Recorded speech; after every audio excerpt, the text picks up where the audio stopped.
All cricketing venues offer something unique. In this video though, we look at 5 cricketing venues which verge on the level of being bizarre.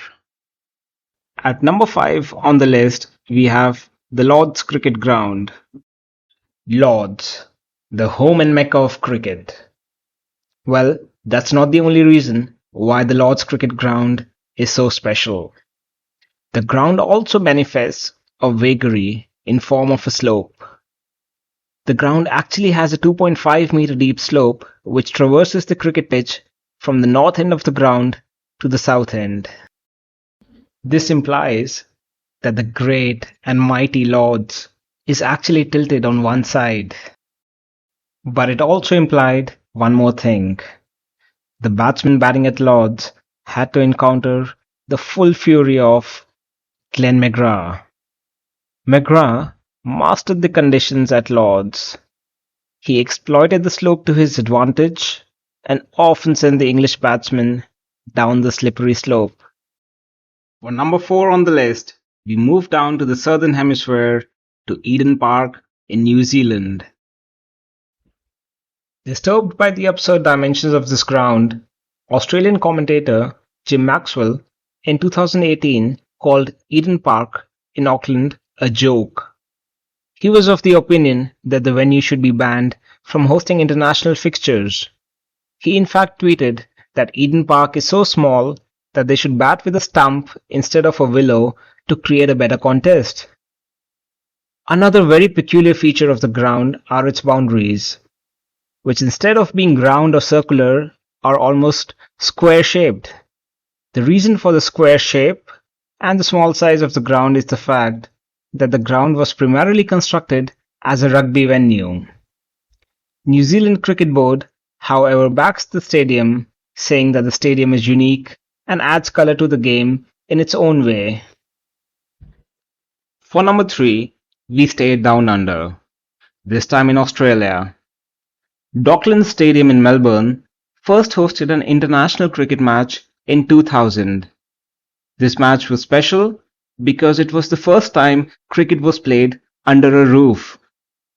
The stadium boasts of a retractable roof, a very useful asset for a stadium hosting cricket matches, as the sport is regularly handicapped by rains. The stadium, although, might lose its unique status as a roofed stadium is mulled upon being built in Rajkot, India. At number 2, we have the City Oval at St. Pietermaritzburg, South Africa.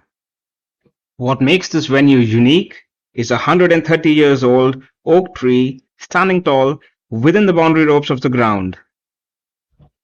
All visiting players are made aware of a local, unique rule before the match. If a ball hits the tree, it'll be considered as a 4. The tree is watered by the stadium authorities, while the municipality takes care of the grooming. For top of the list, we are back to New Zealand. Basin Reserve in Wellington is special because it is built at a traffic intersection. This makes the Basin Reserve Cricket Ground the world's biggest roundabout. The roundabout is used by about 50,000 cars on a daily basis. With heavy traffic rounding about the basin, there were proposals to build a flyover over the north side of the ground. However, after vocal oppositions by the public, former cricketers, and lobby groups, the plan was later scrapped off. Another aspect that makes the ground special are the strong Arctic winds at the ground, which make the basin one of the chilliest and windiest cricketing venues. The gusts can reach speeds of up to 100 km per hour, requiring cricketers and crewmen alike to adapt their techniques and tactics when on the ground. Former India captain Bishan Singh Bedi once even called the Arctic conditions at the basin as the worst he had ever played in. He even went on to label the basin as the lousiest cricket ground in the world. Well, not everything about the basin is bizarre. In a few aspects, it stands much ahead of its peers. It is one of the first cricketing facilities to be turned gender neutral. The honour boards and portraits hanging around in the player areas now reflect more inclusivity, and the bathrooms are now more accessible for members of all sexes. These changes were spurred by the 2022 Women's Cricket World Cup. Thank you for watching.